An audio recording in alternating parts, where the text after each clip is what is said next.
آیت نمبر 22 سورہ یونس سے ارشاد ربانی ہے، اعوذ باللہ من الشیطان الرجیم، هو الذی یسیرکم فی البر والبحر حتی اذا کنتم فی الفلک وجرین بهم بريح طیبة وفرحوا بها جاءتها ريح عاصف وجاءهم الموج من كل مكان وظنوا انهم احيط بهم دعوا الله مخلصین له الدین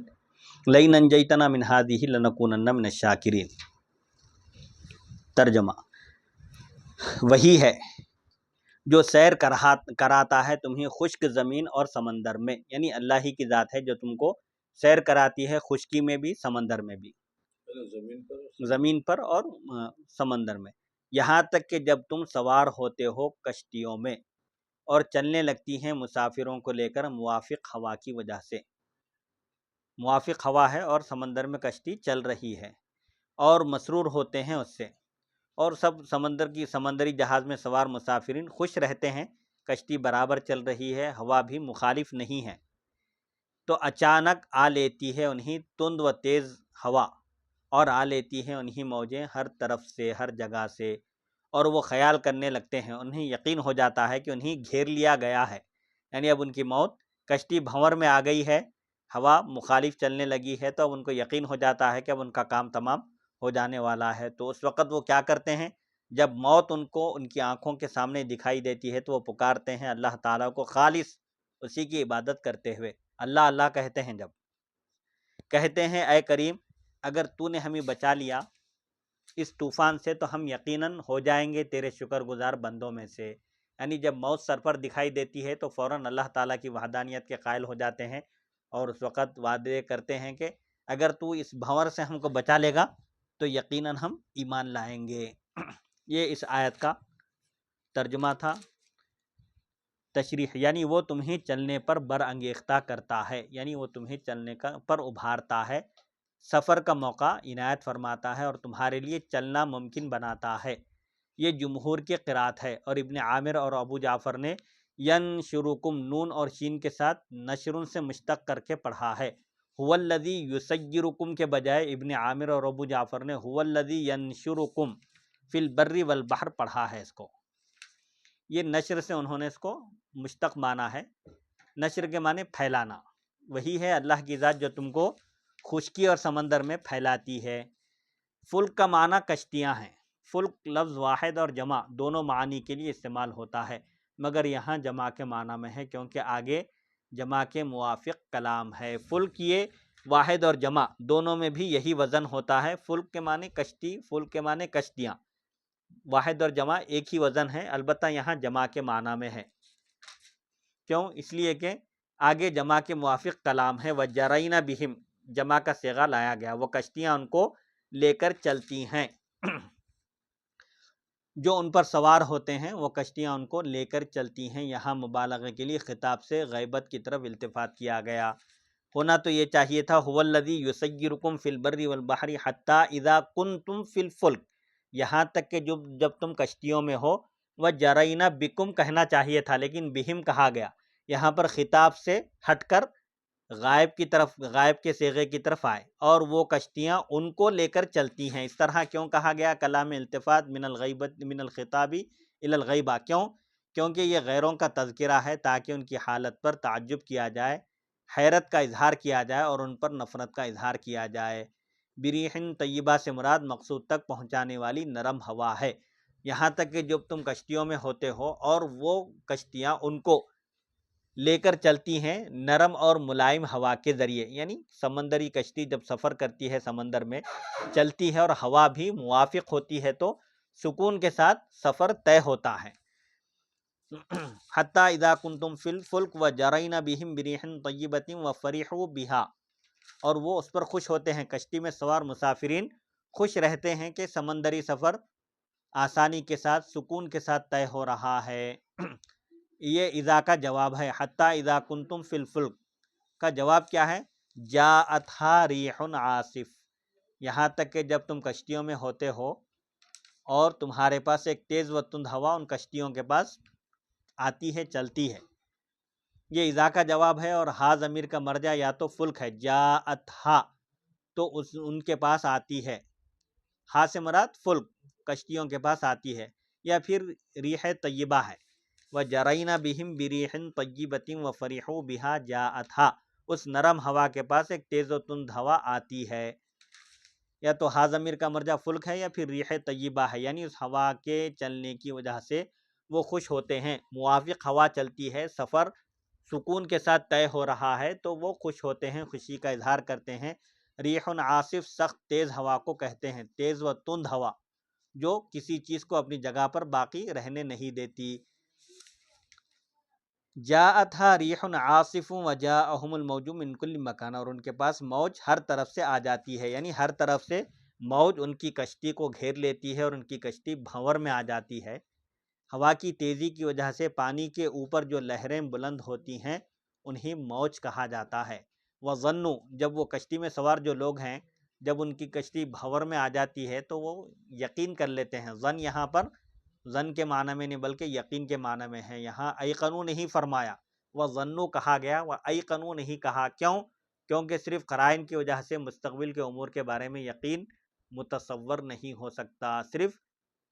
قرینہ پائے جانے کی وجہ سے مستقبل میں پیش آنے والے معاملات کے بارے میں یقین نہیں کیا جا سکتا، یعنی وہ گمان کرتے ہیں، سمجھتے ہیں موجوں اور مہلکات نے انہیں گھیر لیا ہے۔ کشتی میں سوار مسافرین یہ سمجھتے ہیں کہ سمندر کی موجوں کی لہر میں کشتی بیچ میں آ گئی ہے، بھنور میں آ گئی ہے اور اس طرح گھیر لی ہے کہ نکلنے کا، بچنے کا کوئی راستہ ہی نہیں، جیسے دشمن کسی کو چاروں طرف سے گھیر لیتا ہے جہاں پر اپنی جان بچانے کی کوئی سبیل، کوئی راستہ نہیں ہوتا۔ اس طرح جب مسافرین کی کشتی بھنور میں آ جاتی ہے، چاروں طرف سے جب موجیں اس کو گھیر لیتی ہے تو کیا کرتے ہیں وہ لوگ؟ وَظَنُّوا أَنَّهُمْ أُحِيطَ بِهِمْ، جب ان کو یقین ہو جاتا ہے کہ ان کا وقت آ چکا ہے، ان کو ہر طرف سے گھیر لیا گیا ہے، تو اب ایسی صورت میں ان کے پاس اللہ کو پکارنے کے سوا کوئی راستہ نہیں رہتا۔ جب مصائب و شدائد میں گھر جاتا ہے، یعنی جب لوگ مصیبتوں اور شدائد میں گھر جاتے ہیں تو انتہائی خلوص کے ساتھ اللہ تعالیٰ سے التجا کرتے ہیں، اس وقت اللہ تعالیٰ کے سوا کسی کو نہیں پکارتے۔ عرب عام حالات میں اپنے من گھڑت خداؤں کی پوجا پاٹ میں لگے رہتے، عام حالات میں جس میں ان پر کوئی مصیبت نہ آئے، ایسے حالات میں وہ لوگ ان کے خود اپنے ہاتھوں سے تراشے ہوئے معبودان باطل کی پوجا میں لگے رہتے، لیکن جب مصائب و تکالیف آتی ہیں، جب ان پر مصائب اور تکالیف ٹوٹ پڑتی تو صرف اور صرف اللہ تعالیٰ کو پکارتے۔ دعوا اللہ کا قول ظنوں سے بدل استعمال ہے، یعنی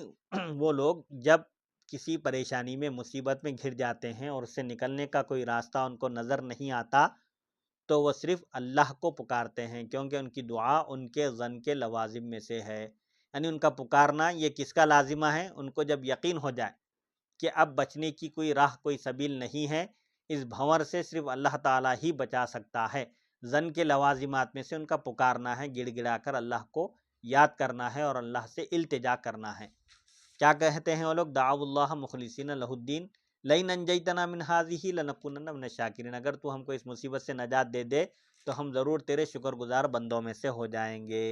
اے ہمارے پروردگار، اس حصے کا مطلب یہ ہے، اے ہمارے پروردگار اگر تو ہمیں ایک مرتبہ اس گرداب سے نجات عطا فرما دے، اس بھنور سے بچا لے،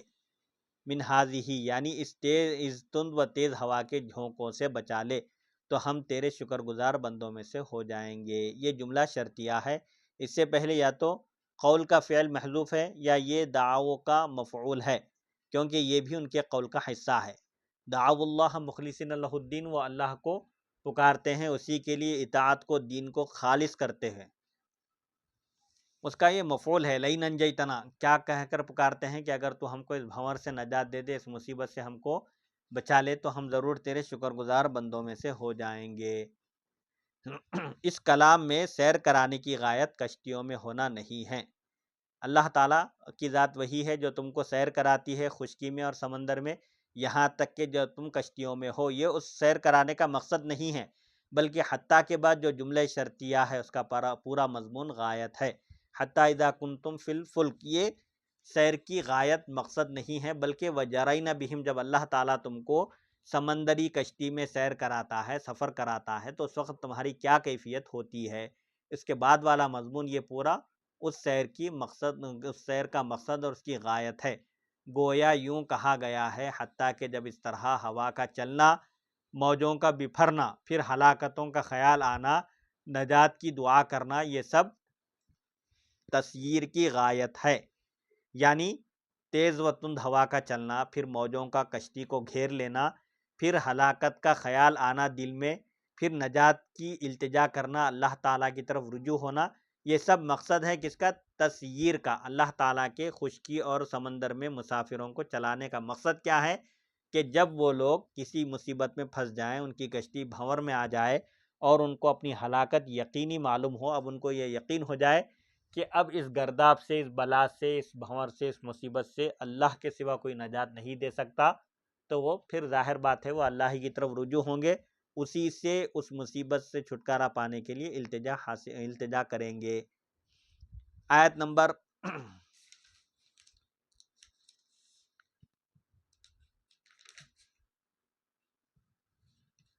23 ارشاد ربانی ہے فلما انجاہم اذا هم یبغون فی الارض بغیر الحق یا ایھا الناس انما بغیکم علی انفسکم متاع الحیاۃ الدنیا ثم الینا مرجعکم فننبئکم بما کنتم تعملون۔ ترجمہ: پھر جب وہ بچا لیتا ہے، ان کو نجات دیتا ہے انہیں، تو وہ سرکشی کرنے لگتے ہیں، بغاوت پر اتر آتے ہیں، زمین میں ناحق سرکشی کرتے ہیں۔ اے لوگو، تمہاری سرکشی کا وبال تمہیں پر پڑے گا، یعنی سرکشی کا نقصان کسی اور کو نہیں ہوگا، تمہاری سرکشی کا نقصان تم کو ہی ہونے والا ہے۔ لطف اٹھا لو دنیاوی زندگی سے، پھر ہماری ہی طرف لوٹ کر آنا ہے، پھر ہم آگاہ کریں گے جو کچھ تم کیا کرتے تھے، یعنی تم جو کچھ دنیا میں اعمال کیا کرتے تھے ان اعمال سے ہم تم کو واقف کروائیں گے، آگاہ کریں گے۔ یہ آیت کا ترجمہ تھا۔ اب اس کی تفسیر بیان کی جا رہی ہے۔ جب اللہ تعالیٰ ان کی دعا کو شرف قبولیت عطا فرما کر انہیں نجات عطا فرماتا ہے، جب ان کی کشتی بھنور میں ہوتی ہے اور وہ صدق دل سے اللہ کو پکارتے ہیں، اسی کی طرف رجوع ہوتے ہیں، تو اللہ تعالیٰ اپنے فضل سے ان کی دعا قبول کر کے ان کو اس بھنور سے بچا لیتا ہے، نجات عطا فرماتا ہے۔ تو فوراً وہ ظلم و سرکشی کی روش اختیار کر لیتے ہیں۔ جب موت کا سایہ ان کے سر سے اٹھ جاتا ہے، موت جو ان کے سر پر نظر آ رہی تھی، جب وہ دور ہو جاتی ہے، تو یہ لوگ پھر اپنی پرانی روش اختیار کر لیتے ہیں، ظلم، ستم، سرکشی کا راستہ اختیار کر لیتے ہیں اور حدود متعینہ اور مقرر کردہ بارڈر کو پھلانگ کر دنگا فساد پھیلانا شروع کر دیتے ہیں۔ یعنی یہ لوگ اپنی پرانی فطرت سے باز نہیں آتے، جب مصیبت آتی ہے تو صدقے دل سے گڑ گڑاتے ہیں، رجوع ہوتے ہیں، لیکن جب مصیبت ٹل جاتی ہے تو پھر وہی فساد برپا کرنا شروع کر دیتے ہیں۔ بغیر الحق کے الفاظ یبغونا کے قول کی تاکید ہے کہ وہ زمین میں سرکشی کرنے لگتے ہیں ناحق۔ یہ بغیر الحق تاکید کر رہا ہے یبغونا کی، کیونکہ حق کے ساتھ کبھی بغاوت کا ایصال نہیں ہوتا۔ حق الگ ہے، بغاوت الگ ہے، یہ دونوں ایک ساتھ جڑے ہوئے نہیں ہو سکتے۔ یعنی یہ لوگ ناحق زمین پر فساد پھیلاتے ہیں، سرکشی کرتے ہیں اور ظلم و ستم ڈھاتے ہیں۔ ان الفاظ میں اس شبہ کا بھی ازالہ ہے کہ مسلمان بھی تو کفار کے گھروں کو تباہ کرتے ہیں۔ بغیر الحق کے لفظ سے یہاں یہ بات بتائی جا رہی ہے کہ اس میں اس شبہ کا بھی ازالہ ہے، اس ڈاؤٹ کو کلیئر کیا جا رہا ہے۔ وہ ڈاؤٹ کیا ہے؟ کہ مسلمان بھی تو کبھی کفار کے گھروں کو تباہ کرتے ہیں، ان کے کھیتوں کو جلاتے ہیں، ان کے درختوں کو اکھاڑ کر پھینکتے ہیں۔ کیا یہ فساد فی الارض نہیں ہے؟ کیا یہ زمین میں فساد برپا کرنا نہیں ہے؟ تو شبہ کا جواب دیا جا رہا ہے۔ فرمایا وہ سب کچھ اللہ کے اذن سے کرتے ہیں، یعنی وہ سب یہ ایسا جو کرتے ہیں مسلمان، وہ اللہ کی اجازت سے کرتے ہیں، اس کے حکم پر کرتے ہیں۔ ایسا کرنا ان کے لیے حق ہوتا ہے، بغیر الحق نہیں، ناحق نہیں ہوتا۔ حق کے حکم سے وہ اس طرح کرتے ہیں۔ یہ اس لیے کیا جاتا ہے تاکہ فاسقین کو سزا دی جائے اور ان کو فساد چھوڑنے پر مجبور کر کے اصلاح کی طرف لایا جائے۔ جیسا کہ سورہ حشر میں اس کا ذکر ہے کہ ما قطعتم من لینۃ او ترکتموها قائمۃ علی اصولها فباذن اللہ ولیخزی الفاسقین۔ اس واقعے کی طرف اشارہ ہے کہ اللہ کے حکم سے مسلمانوں نے درختوں کو کاٹا تھا، وہ بنو نذیر وغیرہ کے جو بھی یہودیوں سے اس وقت جو جنگ وغیرہ ہوئی تھی، اس موقع پر جو عمل کیا گیا وہ مسلمانوں نے اپنی طرف سے نہیں کیا، اللہ نے ظالموں کی کی اصلاح کے لیے اس طرح کا عمل کرنے کا حکم دیا تھا۔ وہ مقصد کیا تھا؟ فاسقین کو سزا دی جائے اور ان کو فساد چھوڑنے پر مجبور کر کے اصلاح کی طرف بلایا جائے۔ انما بغیکم علی انفسکم متاع الحیات الدنیا، اے لوگو تمہاری اس سرکشی اور بغاوت کا وبال تم پر پڑے گا، اس کا انجام تم کو ہی بھگتنا پڑے گا۔ رسول اللہ صلی اللہ علیہ وآلہ وسلم نے ارشاد فرمایا، اسرع الخیر ثوابا البر وصلۃ الرحم،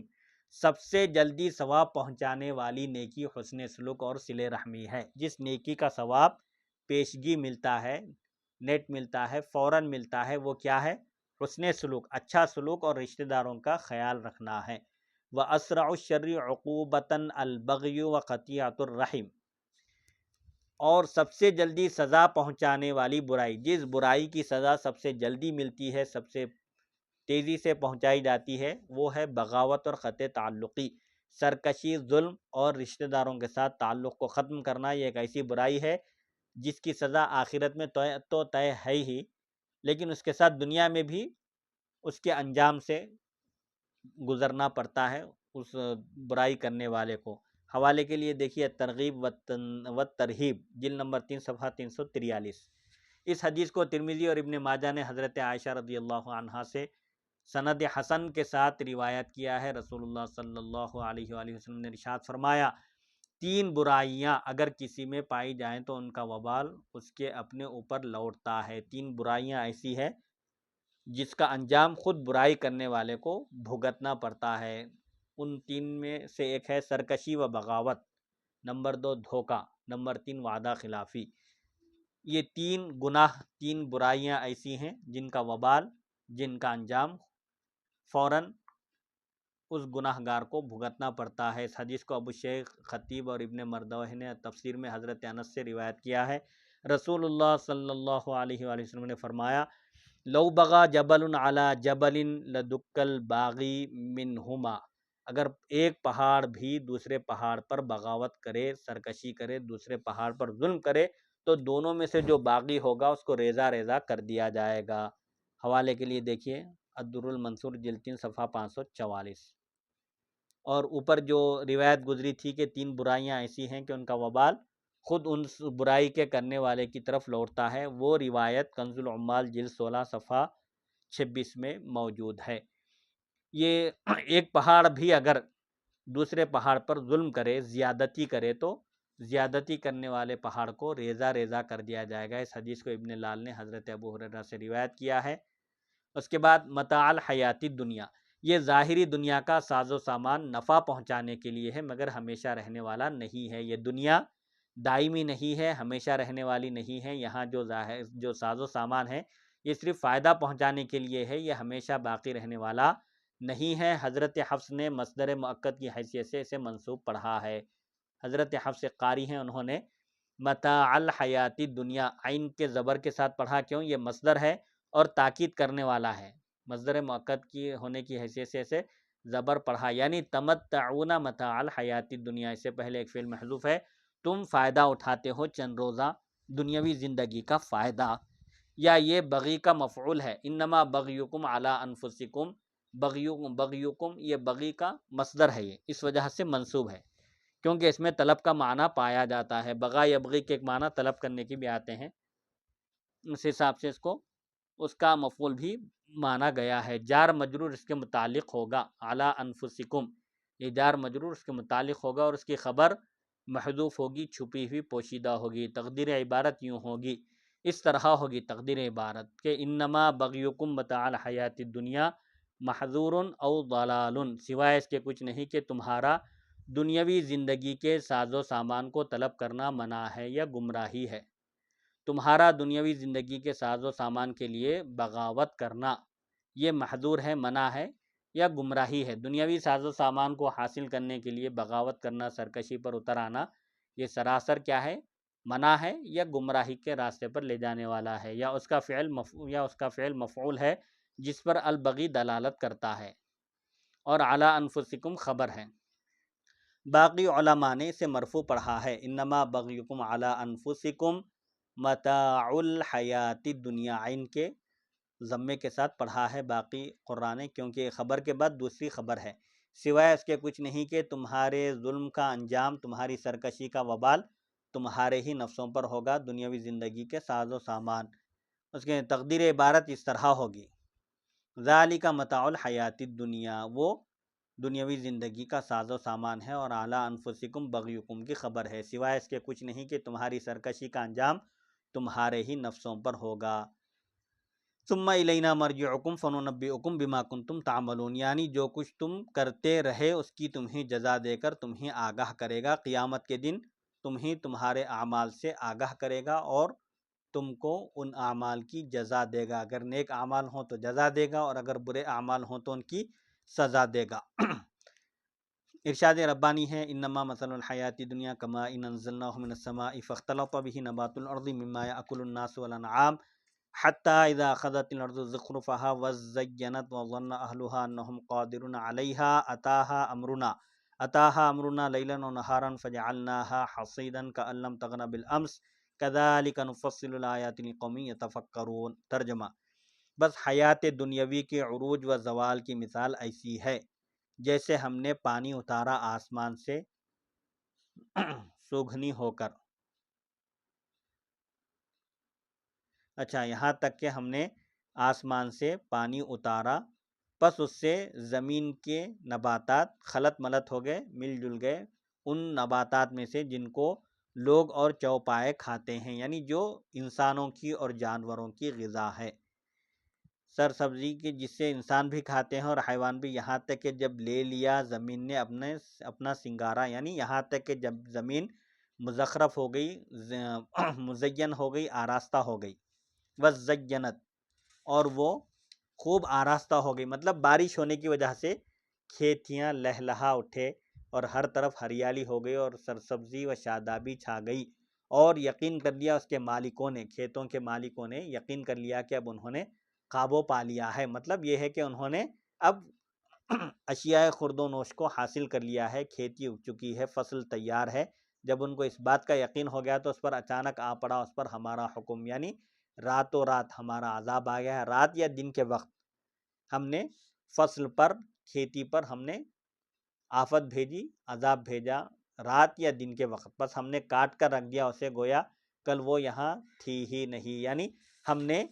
ایسی حالت کر دی کہ کل ایسا محسوس ہوتا تھا دیکھنے والے کو کہ یہاں کوئی کھیتی بھی تھی یا نہیں، اس طرح ہم نے اس کو صاف کر دیا۔ یوں ہی ہم وضاحت سے بیان کرتے ہیں اپنی قدرت کی نشانیوں کو اس قوم کے لیے جو غور و فکر کرتی ہے، جو سوچنے سمجھنے کی کوشش کرتی ہے۔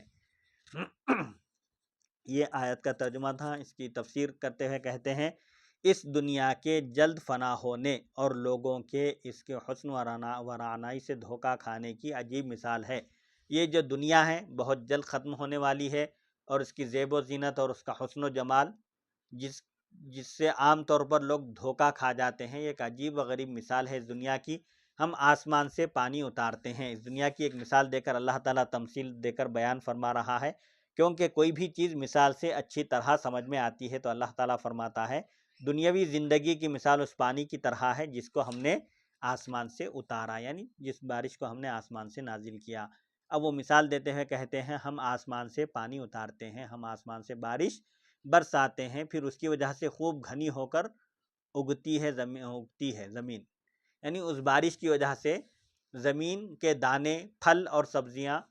خوب گھنے ہو کر اگتے ہیں، جن کو انسان کھاتے ہیں، اور گھاس پھوس جس کو حیوان کھاتے ہیں۔ بارش کی وجہ سے انسانوں کی بھی غذا کا بندوبست ہوتا ہے اور جانوروں کی غذا کا بھی انتظام ہوتا ہے، یہاں تک کہ جب زمین رنگ برنگے پھولوں اور پھلوں سے اپنے حسن و رونق کو مکمل کر لیتی ہے۔ بارش کی وجہ سے کھیتی اور فصل اگ کر اور مختلف جگہ ہریالی اور سرسبزی و شادابی آ کر ایک مکمل اچھا نظارہ محسوس ہوتا ہے، اور خوب زمین آراستہ ہو جاتی ہے، کھیت لہلہا اٹھتے ہیں اور فصلیں تیار ہوتی ہیں اور ہر طرف ہریالی اگتی ہے اور درخت پتوں اور پھلوں سے لد جاتے ہیں۔ وزینت اصل میں تزینت تھا، حضرت ابن مسعود نے تزینت اصل پر پڑھا ہے، ایک قرات میں ہے وزینت کے بجائے وتزینت، جب زمین اپنی بہار کو، اپنی خوشنمائی اور رونق کو لے لیتی ہے اور خوب مزین اور آراستہ ہو جاتی ہے، یعنی خوب خوشنما دکھائی دیتی ہے بارش کی وجہ سے، تو کیا ہوتا ہے؟ زمین کے مالکوں نے یقین کر لیا، وظن اہلھا، زمین والوں نے، کسانوں نے یقین کر لیا، سمجھ گئے کہ اب ہم اس زمین کی فصل کے اٹھانے پر قادر ہیں، کہ فصل تیار ہے، کھیتی میں جو بیج بویا گیا تھا اس کا دانہ تیار ہے، اناج تیار ہے۔ جب یہ سمجھتے ہیں، یعنی پھل چننے، فصل کاٹنے، اس کا غلہ اٹھانے اور اس سے منتفع ہونے میں، اس سے فائدہ اٹھانے میں کوئی طاقت ہمارا راستہ نہیں روک سکتی، جب یہ سمجھتے ہیں لوگ اور یہ کہتے ہیں کہ اب ہم مکمل طور پر اس پر قدرت رکھتے ہیں، فصل تیار ہے، کھیتی کا اناج بھی تیار ہے، تو اس فصل کی سلامتی کے یقین کے بعد بعض آفات کے نزول کا ہمارا فیصلہ آ پہنچا۔ جب یہ سب چیزیں تیار ہوتی ہیں اور مالک بھی مطمئن ہو جاتے ہیں کہ فصل تیار ہے، اب اس فصل کو کاٹ کر فائدہ اٹھانے کا وقت آ گیا ہے، ان کے وہم و گمان میں بھی نہیں ہوتا، اچانک اللہ تعالیٰ کا فیصلہ آتا ہے، کوئی آفت نازل ہوتی ہے تو ہم نے اس کھیتی کو کاٹ کر رکھ دیا، یعنی اللہ تعالیٰ جب فیصلہ فرماتا ہے تو اس تیار شدہ کھیتی کو تباہ کر کے رکھ دیتا ہے، گویا یہاں کھیتی تھی ہی نہیں۔ یعنی اللہ تعالیٰ کا فیصلہ جب آتا ہے، اس کا عذاب نازل ہوتا ہے، کوئی آفت سماوی وہ نازل کرتا ہے تو کھیت کا کھیت سارا تباہ ہو جاتا ہے، بالکل ایسے صاف ہو جاتا ہے کھیت جیسے کسی زمانے میں یہاں کھیت تھا ہی نہیں۔ مضاف کو دونوں سے حذف کر کے مضاف الیہ کے اس کے قائم مقام رکھا گیا۔ وظن اہلھا انہم قادرون علیہا اتاہا امرنا لیلا ونہارا فجعلناها حصیدا، ہم اس کو بالکل کاٹ کر رکھ دیتے ہیں، یعنی کھیتی کو تباہ و برباد کر دیتے ہیں۔ اور یہ غنیہ بالمکان سے مشتق ہے، کألم تغنہ بالامس، غنیہ یغنا، غنیہ بالمکان کے معنی اقامت کرنا، کسی جگہ ٹھہرنا، پڑاؤ ڈالنے کے آتے ہیں، کألم تغنہ بالامس، کہ گویا وہ گزشتہ کل، گزرے ہوئے کل کچھ کھیتی یہاں پر تھی ہی نہیں، ایسی اس کی کیفیت ہو جاتی ہے آفت سماوی کے نازل ہونے کے بعد، اللہ تعالیٰ کا فیصلہ، اس کا عذاب نازل ہونے کے بعد کھیت کا نام و نشان مٹ جاتا ہے۔ یہ کألم تغنہ بالامس، یہ غنیہ بالمکان سے مشتق ہے، جس کا مطلب ہوتا ہے قیام کرنا، غنیہ بالمکان، غنیہ یغنا، قیام کرنا، ٹھہرنا۔ الامس کا مطلب ہے اس زمانے سے تھوڑا سا پہلے۔ الامس عام طور پر امس گزرے ہوئے کل کو کہا جاتا ہے، لیکن مراد یہاں امس سے کیا ہے، خاص معنی مراد ہے، اس زمانے سے تھوڑا پہلے، آفت سماوی کے نازل ہونے سے تھوڑا پہلے جو کیفیت تھی وہ آفت سماوی کے نازل ہونے کے بعد ختم ہو جاتی ہے، کھیت سارا کا سارا صاف ہو جاتا ہے۔ یہ ماضی قریب کے وقت کی مثال ہے، یعنی جب کھیتی لہلہا اٹھتی ہے، فصل تیار رہتی ہے اور لوگ خوش رہتے ہیں اور اس ذام میں رہتے ہیں کہ اب ہم کو اس کھیتی کے دانوں سے، اناج سے فائدہ اٹھانے سے کوئی طاقت نہیں روک سکتی، اچانک اللہ تعالیٰ کا فیصلہ آتا ہے اور آن کی آن میں ساری کھیتی، سارا اناج غلہ سب کچھ تباہ کر دیا جاتا ہے۔ اور ممثل بھی، جس کی مثال دی گئی ہے، یہ دنیاوی زندگی کی مثال کیسی ہے؟ اس بارش کی طرح ہے، اس پانی کی طرح ہے جس کو ہم نے آسمان سے نازل کیا۔ یہ ممثل بھی حکایت کا پورا مضمون ہے، یعنی نباتات کی سرسبزی، پھر ان کے مزین ہونے کے بعد نیست و نابود ہونا، یعنی ان کے تیار ہونے کے بعد بالکل تباہ و برباد ہو جانا، جبکہ اس کے مالکان اب آفات سے سلامتی کا گمان کر رہے تھے۔ کھیتی باڑی والے لوگ، کسان، اس بات کا یقین کر رہے تھے کہ اب ان کی کھیتی محفوظ ہو گئی، اناج فصل تیار ہے، محفوظ ہے، سلامت ہے، یہ گمان کر رہے تھے۔ صرف پانی ممثل بھی نہیں ہے، یعنی جس سے تشبیہ دی جا رہی ہے دنیاوی زندگی کو، وہ صرف بارش کا پانی نہیں ہے، یہ سب چیزیں ہیں۔ یہ ایک معنی میں سمجھے ایک تشبیہ ہے، تمثیل ہے، جہاں پر مختلف چیزوں کو جمع کر کے تشبیہ دی جاتی ہے، اگرچہ حرف تشبیہ کے ساتھ وہی متصل ہے۔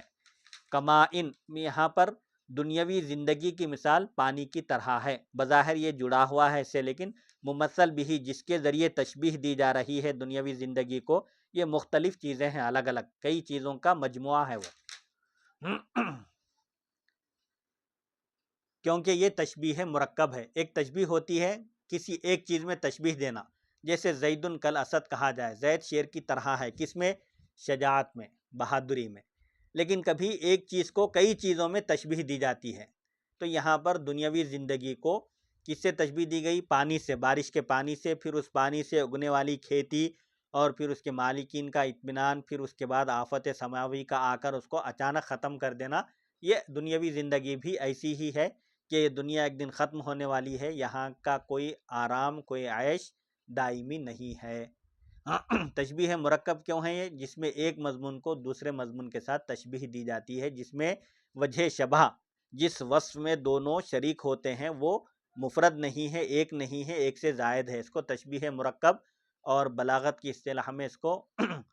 تشبیہ تمثیل کہتے ہیں۔ حضرت قتادہ فرماتے ہیں دنیا کے ساز و سامان سے مشغول پر اللہ تعالیٰ کا عذاب آ پہنچتا ہے، جس سے وہ بالکل بے خبر ہوتا ہے۔ مطلب جو دنیاوی زندگی کے ساز و سامان میں منہمک رہتا ہے، اس پر اللہ تعالیٰ کا عذاب اچانک آ پہنچتا ہے، وہ بالکل بے خبری میں رہتا ہے، اس کو خبر بھی نہیں ہوتی۔ اسی لیے صوفی سے پوچھا گیا کہ دنیا کیا ہے، تو آپ نے فرمایا کہ دنیا جو تم کو اللہ سے غافل کر دے وہ دنیا ہے۔ تو بندہ دنیاوی ذمہ داریوں کو انجام دیتے ہوئے، اہل و عیال اور والدین اور رشتہ داروں کے حقوق ادا کرتے ہوئے اللہ تعالیٰ کے فرائض سے غافل نہ ہو، اور اگر وہ کسب معاش کرتا ہے، حلال کماتا ہے، تو یہ بھی شریعت کا حکم ہے، اللہ کی اطاعت میں ہے، لیکن دنیا کمانے میں اس قدر منہمک ہو جانا کہ جس سے وہ فرائض سے غافل ہو جائے، دین سے ہی غافل ہو جائے، یہ اچھی چیز نہیں ہے۔ کذالک نفصل الآیات لقوم یتفکرون، اسی طرح ہم آیتوں کو، نشانیوں کو تفصیل سے بیان کرتے ہیں، کھول کھول کر بتاتے ہیں اس قوم کے لیے جو غور و فکر کرتی ہے۔ ہم اپنی نشانیاں بیان فرماتے ہیں اس قوم کے لیے جو غور و فکر سے کام لیتی ہے، نشانیوں میں غور کر کے عبرت حاصل کرتی ہے، کیونکہ ان آیات سے نفع یہی لوگ حاصل کرتے ہیں۔ مطلب جو غور و فکر کرتے ہیں، عقل کا استعمال کرتے ہیں، وہی لوگ ان نشانیوں سے فائدہ اٹھاتے ہیں، اس لیے ان کی تخصیص فرما دی۔ حالانکہ قرآن کی ہدایت تو عام ہے، سب کے لیے ہے، لیکن جو غور و فکر کرتے ہیں وہی اس سے فائدہ اٹھاتے ہیں۔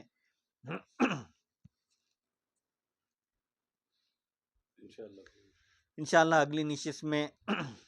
آیت نمبر 24 ہے، آیت نمبر 24 پر روشنی ڈالی جائے گی۔ آیت نمبر 25 واللہ یدعو الی دار السلام ویہدی من یشاء الی صراط مستقیم۔ انشاءاللہ اگلی نشست میں اس آیت پر روشنی ڈالی جائے گی۔ وصلی اللہ تعالی علی خیر خلقہ سیدنا محمد و آلہ و صحبہ اجمعین والحمد للہ رب العالمین۔